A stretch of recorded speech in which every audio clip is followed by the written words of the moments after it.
예수 그리스도께서 십자가에 못 박혀 죽으신 뒤에 사흘 만에 사망의 권세를 깨뜨리고 살아나셨습니다. 그는 진정 살아나셨습니다. 우리는 이것을 믿습니다. 우리 예수님의 부활하신 것을 믿으시는 분은 아멘 하시기 바랍니다. 우리가 이렇게 예수님의 부활을 기뻐하고 환영하고 또 찬양하는 것은 그만이 부활한 것이 아니라 그가 부활의 첫 열매가 되셨기 때문입니다. 고린도전서 15장 20절에 보니까 그러나 이제 그리스도께서 죽은 자 가운데서 다시 살아나사 잠자는 자들의 첫 열매가 되셨도다. 다시 말하면 우리 주님께서 부활의 뚜껑을 여신 것입니다. 그렇기 때문에 이후로는 누구든지 주님의 손에 이끌림을 받는 자는 주님과 같이 부활하게 되는 것을 우리는 믿습니다. 그런데 우리가 우리의 삶의 한가운데서 이 부활을 한번 생각해 봐요.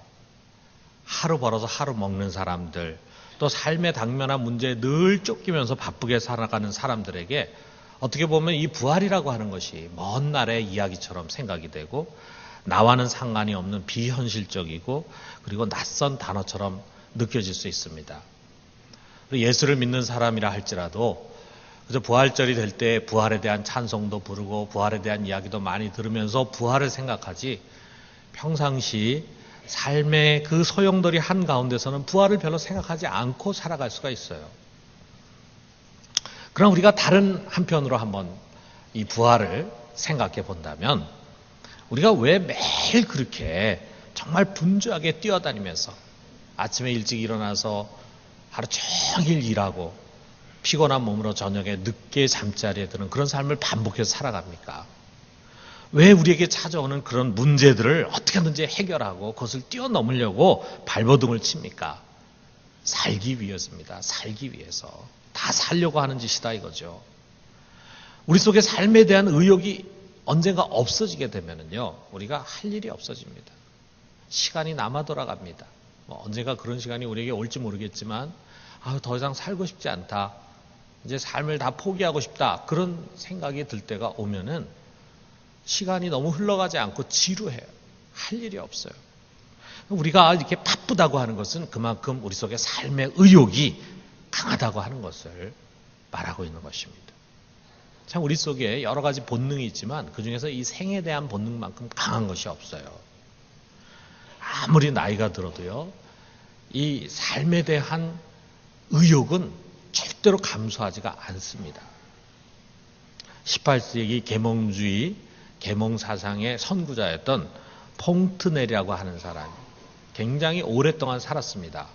18세기 사람들이 그렇게 오랫동안 사는 사람이 별로 없었는데 이 사람은 95세까지 살았는데 95세에 하루는 91세 된 그런 노부인과 만났습니다. 그때 이 노부인이 이 퐁트넬에게 이렇게 말했어요. 선생님, 저 세상의 사자가 우리 불러가는 거를 그만 잊어버린 게지요? 이렇게 얘기했습니다. 그랬을 때 퐁트넬이 얼른 입에다 손을 갖다 대면서 쉿, 저승사자 듣겠습니다. 아직 갈 때가 아니라 이거죠. 아직 우리가 갈 때가 아니다. 자, 그런데 우리가 평상시 이렇게 살면서는 사실은 그런 생에 대한 본능이라든지 이런 것을 거의 의식하지 못합니다. 마치 우리가 이 세상에서 살면서 공기가 있겠지 이렇게 생각하면서 사는 사람 없잖아요. 우리가 거의 의식하지 못하고 또 자기가 숨을 쉰다는 것조차도 의식하지 못하고 살아갑니다. 그러다가 죽음이 가까이 올 때, 갑자기 내가 죽음이 나에 가까이 왔다는 것을 느끼게 될 때 비로소 이 생명이라는 것이 얼마나 소중한 것인가 하는 것을 깨닫게 되는 거예요. 아마 우리 국민 모두가 지금 그것을 절실하게 느낄 것입니다. TV만 켜면은 계속 사는 이야기, 죽는 이야기가 반복돼서 나오잖아요. 계속 죽어가는 사람들에 대한 소식이 나오잖아요. 계속 죽음 앞에서 절규하는 사람들의 모습이 나오잖아요. 250명이 넘는 실종자가 아직도 물에 수장되어 있는 가운데 죽은 시신이 매일 하나씩 발견이 되어 가고 있으면서 우리 국민 모두가 전혀 없이 그야말로 삶과 죽음의 경계선에 서 있다는 느낌을 갖습니다. 참 거기는 절망의 안개가 너무 짙습니다. 왜냐하면 죽음이라고 하는 것이 모든 것을 한순간에 다 무너뜨리거든요. 아직 병들어 있다든지 아직 부상을 당했다든지 하는 것과 죽었다는 것은 그야말로 하늘과 땅의 차이입니다. 독일의 희극작가 쉴러라는 사람이 이런 얘기를 했어요. 거미줄처럼 얽힌 온갖 책에도 너는 죽어야 한다 라는 단 한마디로 인해 천갈래 만갈래 찢기고 만다. 너는 죽어야 된다. 그 한마디, 그 죽음 앞에서 모든 것이 다 의미 없는 것이 되고 말더라 이거죠. 인생 속에 그렇게 중요하게 여기고 그렇게 해서 그걸 그렇게 집착했던 그 많은 것들 있잖아요. 젊음, 사랑, 때로는 가족, 돈, 사업, 명예, 권력, 학력, 심지어는 다양한 인간관계까지도 죽음 앞에서는 빛을 잃고 마는 것입니다. 그 죽음이 무엇인지를 전혀 경험해 보지 못한 사람들이 제멋대로 상상의 날개를 펴서 죽음을 미화합니다. 과거에 철학자 왕으로 존경을 받으면서 오히려 기독교를 많이 박해했던 로마의 마르쿠스 아우렐리우스라고 하는 왕이 있죠. 이 황제는 이렇게 얘기했어요. 죽음은 감각의 휴식, 충동의 실이 끊어진 것, 마음의 만족 혹은 비상 소집 중의 휴식, 육체에 대한 봉사의 해방에 지나지 않는다. 구구절절히 죽음이 너무 좋다는 것을 이야기합니다.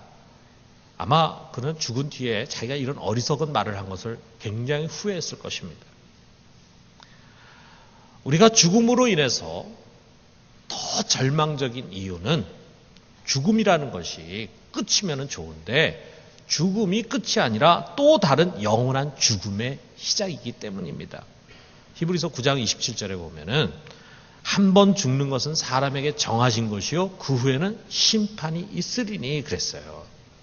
죽음이라는 것이 단회적인 것이 아니라 그 뒤에 죽음 뒤에 또 다른 계속되는 과정이 있다는 것을 말해줍니다. 그래서 어떻게 보면은 여러분 죽음이라는 것은 하나의 거대한 과정과 같아요. 우리가 마치 차가 있잖아요. 여러분이 이제 차를 몰고 다니시는데 그 차가 갑자기 뚝딱뚝딱해서 나온 것이 아니고 여러 공정의 과정을 거쳐서 만들어지지 않습니까? 처음에는 자동차 축을 세우고 또 그 축을 세운 다음에 엔진을 달고 그 다음에 거기에 여러 가지 부품들을 달고 그 다음에 거기에 또 다음 공정으로 가면은 또 의자를 놓고 그 다음에 차 덮개를 씌우고 그 다음에 그 안에 차 안에 여러 가지 다양한 액세서리들을 집어넣고 이렇게 하고 마지막에 바퀴를 달면서 이제 완성된 차가 나온다 이거죠. 이것처럼 죽음에도 과정이 있습니다. 첫 번째 죽음의 과정이 뭐냐면 바로 영의 죽음이에요. 이 죽음은 아담 이후에 모든 사람들이 태어나면서부터 본인이 원하건 원하지 않고 태어나면서부터 영이 죽어서 태어납니다. 이 영의 죽음이라는 게 우리가 경험하고 체험할 수 있는 그런 것이 아니에요. 우리가 죽는 사람들은 내가 자꾸만 기력을 잃어간다.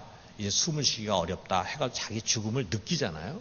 그런데 이 영의 죽음은 그렇게 우리가 느낄 수 있는 그런 것이 전혀 아닙니다. 그러나 느끼지는 못하지만 그 죽음의 증거는 분명하다 이거죠. 그것이 뭐냐? 자기를 만드시고 생명의 근원 되신 하나님과의 관계가 단절이 되는 것입니다. 이게 바로 이 죽음의 현상이에요. 그렇기 때문에 하나님 누군지도 모릅니다. 하나님과 자기가 어떤 관계에 있는지도 모릅니다. 그 하나님 말씀을 들을 귀도 없고 그 하나님께 자기의 사정을 아랠 기도의 입도 없어요. 이것이 바로 영이 죽어 있다고 하는 것을 보여주는 것입니다. 이렇게 영이 죽어 있는 사람에게 그 다음 두 번째로 찾아오는 죽음이 바로 육신의 죽음입니다. 우리가 이 세상에서 경험하는 죽음이죠. 우리 육체가 병들어가지고 죽잖아요. 그 죽는 모습 보면서 우리가 다 같이 슬퍼하고 또 장례식을 치르게 됩니다. 그러나 이것으로 죽음의 과정이 끝나는 것이 아닙니다. 마지막 세 번째 단계가 남아있는데 그것은 바로 영원한 죽음입니다.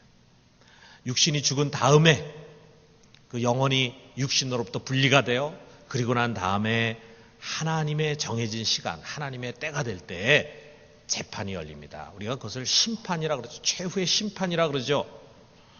우리가 세상에서 행한 그것을 가지고 하늘과 땅을 친히 만드시고 모든 만물을 심판하시는 하나님께서 심판하시고 재판하시는데 그의 재판 앞에서 죄인으로 정죄받지 않을 인간이 한 사람도 없다 이거죠. 죄 짓지 않은 사람이 한 사람도 없습니다. 죄인으로 다 정죄를 받게 돼 있습니다. 그 죄인에게 주어지는 형벌이 뭐냐?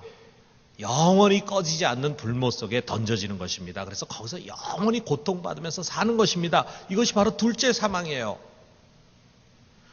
모든 인간은 이러한 죽음의 과정 속에 있어요. 죽은 다음에 사라지거나 의식세계가 없어지거나 또는 다른 인간이나 동물로 환생하거나 윤회하거나 그런 것이 아닙니다. 심판과 영원한 형벌, 여기까지가 죽음이에요. 사람들은 세상에서 육신이 눈을 감고 더 이상 생명이 없어지고 그래서 땅속으로 들어가면 그것으로 죽음이 끝이라고 생각하지만 그것은 죽음의 중간 과정에 불과합니다. 그 다음에 심판이 있고 그리고 영원한 형벌이 있어. 여기까지가 죽음이라 이거죠. 이것이 죄로부터 말미암아 시작된 악순환입니다. 부활은 바로 이 죄의 악순환의 고리를 끊는 것입니다. 우리 주님께서 십자가에서 바로 우리의 이 죄를 위해서 죽으시고 죄값을 다 지불하셨기 때문에 예수 안에 있는 사람들은 이 죄의 악순환의 고리에서 벗어나는 거예요. 죽음의 과정에서 벗어나는 것입니다. 그래서 부활하는 것입니다. 죽음의 과정이 있는 것처럼 부활에도 과정이 있습니다. 두 가지 과정이 있는데 어떤 과정이냐? 첫 번째는 부활은 우리의 죽은 영이 살아나는 것입니다. 어떻게 살아나는가? 오늘 우리가 읽은 이 로마서 앞에 두 개의 구절을 생각해 봐요. 9절과 10절에 있는 말씀 우리 같이 한번 읽어봅시다.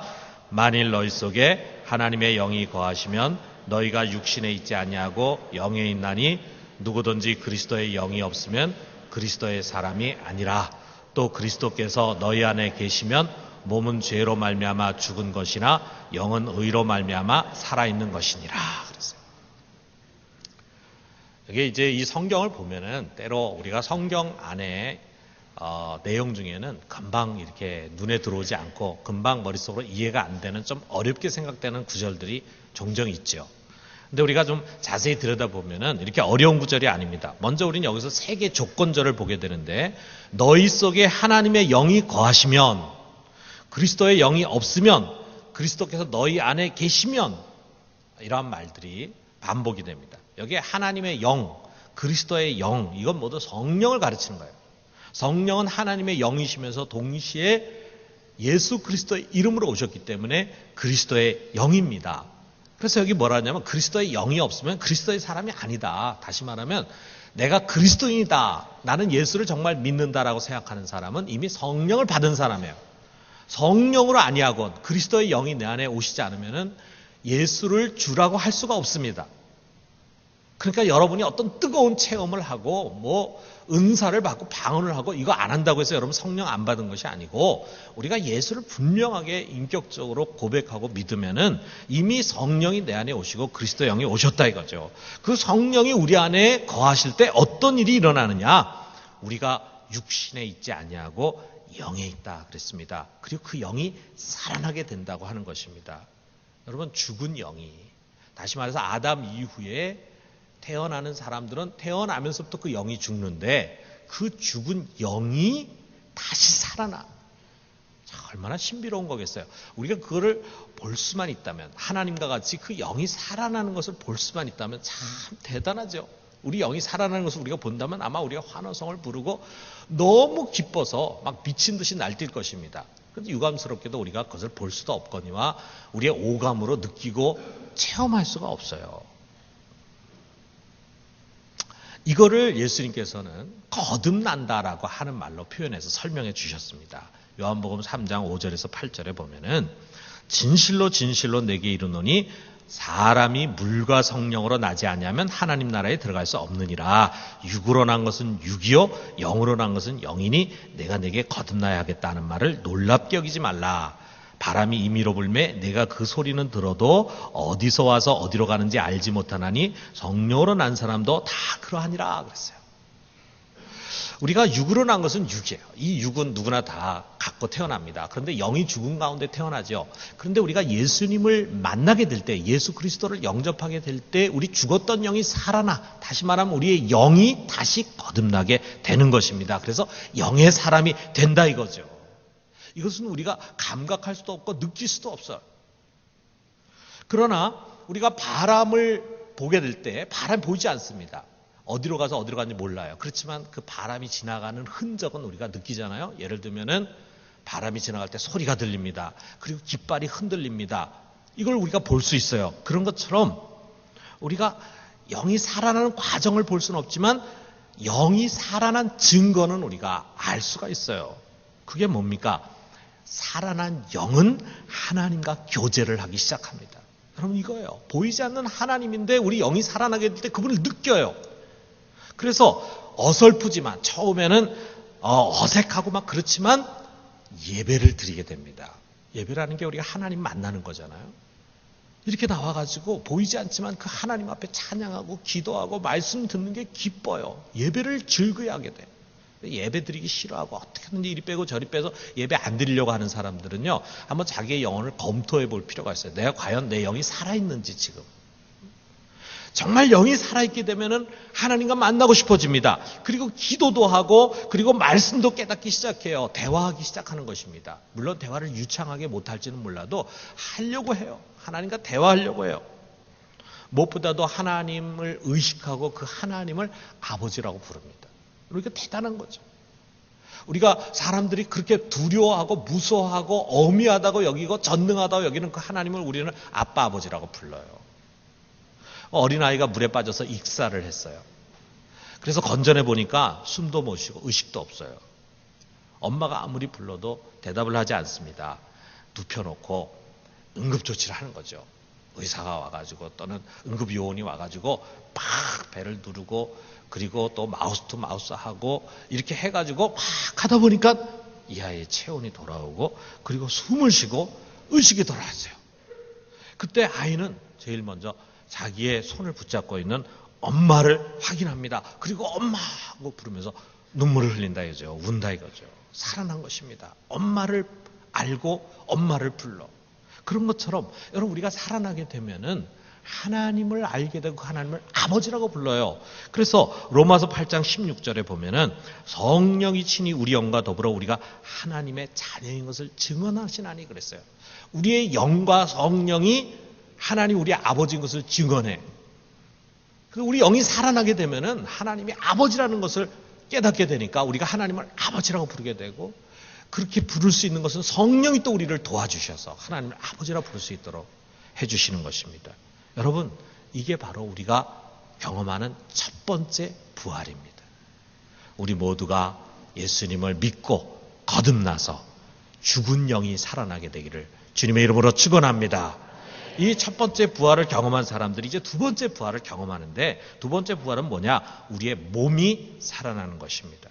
여기 10절을 보면은 또 그리스도께서 너희 안에 계시면 몸은 죄로 인하여 죽은 것이나 영은 의를 인하여 산 것이다 그랬어요. 여기 지금 몸은 죄로 인해서 죽었다. 이게 무슨 말이냐? 우리 몸이 지금 살아있는데 육신이 살아있는데 왜 죽었다라고 말하느냐?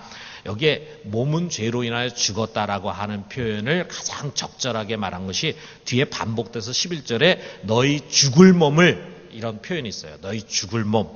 이것으로 해석하는 게 가장 정확한 해석입니다. 다시 말하면 몸은 죄로 인하여 죽은 것이나 라고 하는 말의 의미는 몸은 반드시 죽게 될 죽을 수밖에 없는 유한한 존재이나 그런 뜻이에요. 여러분 우리가 예수를 믿을 때 우리 영이 살아납니다. 영이 살아나지만 영이 살아난다고 해서 우리 육신에 변화가 있는 것이 아니에요. 죄로 오염된 우리 육신은 변하지 않아. 우리 몸은 여전히 죄성이 있습니다. 그래서 유혹도 받고 그래서 죄를 범하기도 해요. 그리고 예수를 믿는 사람이라고 해서 병 안 나고 뭐 힘든 일 해도 지치도 않고 그런 거 아닙니다. 우리 똑같아요. 연약하고 지치고 병들고 늙으면 늙게 되고 이런 생로병사의 자연 상태에서 우리가 벗어나는 것이 아닙니다.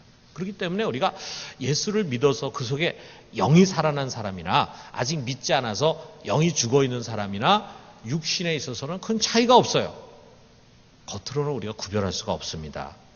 다시 말하면 우리가 예수를 믿게 될 때 우리 영은 속량이 되어서 다시 살아나지만 우리 몸은 속량을 받지 못해.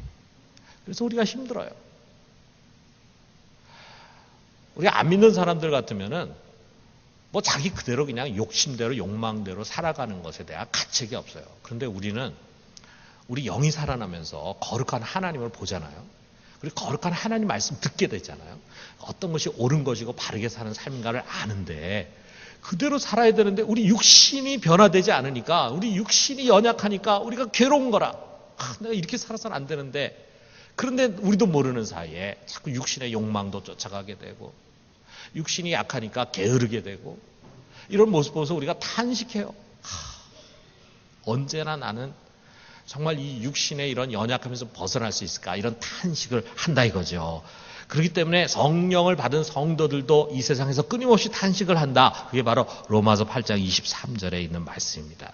뭐라고 듣냐면, 그뿐 아니라 또한 우리 곧 성령의 처음 익은 열매를 받은 우리까지도 속으로 탄식하여 양자될 것 곧 몸의 속량을 기다리느니라. 성령의 처음 익은 열매를 받은 우리라는 게 뭐냐면, 성령이 우리 속에 오셔가지고 우리 영이 살았다 이거예요. 우리 영이 살았는데 영이 속량됐음에도 불구하고 우리는 지금 탄식하면서 뭘 기다리냐면 몸의 속량을 또 기다립니다. 몸의 속량이 남아있어요. 언젠가 이 몸도 이 육신도 구원을 받게 될 것입니다. 어떻게? 여기 바로 11절이 바로 그 말씀이에요. 우리 11절에 있는 말씀 같이 한번 읽어봅시다. 예수를 죽은 자 가운데서 살리신 이의 영이 너희 안에 거하시면 그리스도 예수를 죽은 자 가운데서 살리신 이가 너희 안에 거하시는 그의 영으로 말미암아 너희 죽을 몸도 살리시리라. 여기 보면은 하나님이 어떤 분으로 설명이 되냐면, 예수를 죽은 자 가운데서 살리신 이, 이게 두 번이나 반복이 됩니다. 예수를 죽은 자 가운데서 살리신 이의 영이, 이거 성령이죠. 그 성령이 우리 안에 거하시면 그리스도 예수를 죽은 자 가운데서 살리신 이가, 이렇게 두 번이나 반복이 돼요. 우리 하나님은 어떤 하나님이냐? 예수를 죽은 자 가운데 살리셨다 이거죠. 십자가에서 죽으신 예수를 하나님이 일으키셨어요. 그 사망 권세를 부서뜨리고, 그리고 그가 살아나서 부활의 첫 열매가 되게 하셨습니다. 다시 말하면 하나님 어떤 하나님이냐? 죽은 자를 살리는 하나님이라 이거죠. 부활의 하나님이라 이거죠. 여러분과 내가 믿는 하나님은 죽은 자를 살리는 부활의 하나님이시다. 예수님을 살리셨습니다. 이건 과거형이에요. 그런데 그 하나님이 이제 어떻게 하느냐? 우리 안에 거하시는 성령으로 말미암아 우리 죽을 몸도 살리시리라. 이건 미래형이에요. 언젠가 때가 되면은 우리 죽을 몸도 그가 예수님을 다시 부활에 살리신 것처럼 살리게 해 주실 것입니다. 그것은 영의 부활이 아닙니다. 그것은 몸의 부활입니다. 다시 말해서 이미 예수를 믿음으로 말미암아 살아난 우리의 영이, 지금 우리 영이 살아났지만 앞으로 죽을, 아직 속량되지 못한 썩을 이 몸 안에 담겨져 있는데, 이제 언젠가 때가 되면 이 썩을 몸을 벗어버리고 썩지 않을 신령한 몸을 다시 입게 될 것이라 이거죠. 이게 바로 몸의 부활입니다. 바울은 이 장면을 이렇게 구체적으로 묘사했어요. 고린도전서 15장 51절에서 52절에 보니까, 보라, 내가 너희에게 비밀을 말하노니 우리가 다 잠잘 것이 아니요 마지막 나팔의 순식간에 홀연히 다 변화되리니 나팔 소리가 나매 죽은 자들이 썩지 아니할 것으로 다시 살아나고 우리도 변화되리라. 우리 미래에 일어날 일이기 때문에 우리는 모릅니다. 그런데 선지자인 미래를 하나님 말씀을 통해서 내다보는 바울이 이것을 예언하는 거예요. 주님이 오실 때 나팔 소리가 날 때 먼저 죽은 자들, 주 안에서 먼저 죽은 자들이 일어나고 우리도 그야말로 신령한 몸으로 변화돼. 이게 바로 부활이라 이거죠. 이 몸의 부활, 언젠가 하게 될 몸의 부활을 누가 하느냐? 그것은 이미 이 세상에서 그 영이 살아난 자들, 첫 번째 부활을 경험한 영이 살아난 자들이 주님이 오시게 될 때 주님과 같이 우리도 부활하게 된다는 것입니다. 사랑하는 성도 여러분, 이곳에 예배드리는 우리 성도들, 교회에 등록하고 교회 지체가 돼서 우리가 함께 교회 생활한 성도님들, 한 사람도 빠짐없이 이 두 번째 부활에 참여할 수 있게 되기를 주님의 이름으로 축원합니다. 자, 우리가 정리를 해봐요. 여러분, 이 세상에 60억이 넘는 사람들이 살고 있는데 그 사람들을 분류하는 방법이 여러 가지가 있잖아요. 피부 색깔에 따라서 분류할 수 있잖아요. 백인종, 흑인종, 황인종 이렇게 분류할 수 있습니다. 그 사람의 사상의 색깔에 따라서도 분류할 수 있잖아요. 좌파, 우파 이렇게 분류할 수 있잖아요. 또 그 사람이 갖고 있는 빈부의 차이에 의해서 가진 자, 가지지 못한 자 이렇게 분류할 수 있잖아요. 그러나 여러분, 영적인 관점에서 우리는 이 세상에 있는 60억의 사람을 두 가지 종류로 분류할 수 있습니다. 하나는 그 영이 죄로 인해서 아직 살아나지 못하고 죽어있는 사람들, 다른 하나는 그 죄 용서를 받고 예수 그리스도로 말미암아 그 영이 하나님의 의로 살아난 사람들. 겉의 육신은 다 똑같지만 그 속에 영이 죽은 사람들과 영이 살아난 사람들, 두 가지로 분류할 수가 있어요. 여러분의 영은 이 믿음으로 인해서 살아나셨습니까? 여러분의 속에 하나님의 영이 거하시고 그리고 하나님과의 영적인 만남이 있습니까? 그렇다면 여러분, 미래에 일어날 몸의 부활을 확신하십시오. 토마스 왓슨이 그랬어요. 우리가 아침에 침대에서 일어나는 것보다 부활 때 무덤에서 일어나는 것을 더 분명하게 확신해야 한다. 여러분, 이 부활에 대한 확신은 우리가 죽을 때, 아니 죽고 난 다음에 갖는 것이 아니라 지금 여기 살아있을 때 갖는 것입니다. 어떤 사람이 그런 확신을 갖습니까? 영이 살아난 사람이 그 확신을 갖는 것입니다. 그리고 이 부활에 대한 강한 확신은 우리 속에 죽음에 대한 두려움을 일거에 물리치게 됩니다. 그리고 여러분, 이 세상을 사는데 죽음에 대한 두려움이 없는 사람만큼 무서운 사람이 없어요. 죽음에 대한 두려움 없는 사람은 아무것도 두려워하지 않습니다. 전쟁이 일어날 때 제일 앞에 나가서 싸울 수 있는 사람이 어떤 사람입니까? 죽음에 대한 두려움이 없는 사람들이에요. 그러므로 부활신앙은 지금 우리의 삶을 평안과 확신 가운데로 인도하게 될 것입니다. 아울러 여러분, 우리는 우리 자신만 돌아보는 것이 아니라 이 세상에 아직 그 영이 죽어있는 사람들을 봐야 합니다. 언젠가 갑자기 찾아올지 모를 죽음이 그들을 영원한 죽음의 코스로 들어가게 할 것입니다. 여러분, 이게 얼마나 두려운 일입니까? 거기에 들어가면 다시는 돌아 나올 수가 없어요. 여러분, 우리는 이들이 그 갑작스러운 죽음을 경험하기 전에 이 영원한 죽음의 가정 속에 들어가지 않도록 그들을 건져내야 합니다. 그 책임이 우리들에게 있어요. 이것을 우리가 다시 명심하고, 그리고 우리 주위에 아직 예수로 말미암아 그 영이 살아나지 못한 사람들을 보고, 그 사람이 아무리 좋은 옷을 입고 있건, 아무리 좋은 집에 살고 있건, 아무리 세상 사람들이 부러워하는 모습을 갖고 있건, 저 사람의 영이 죽었다면 어느 날 갑자기 찾아오는 죽음은 저 사람 멸망하게 할 것이다. 불쌍히 여기고 측은히 여기고 그 사람을 구원의 길로 인도합시다. 그래서 여러분, 확고한 부활의 소망을 가지고 세상을 생명의 길로 인도하는 우리 모두가 되기를 주님의 이름으로 축원합니다. 우리가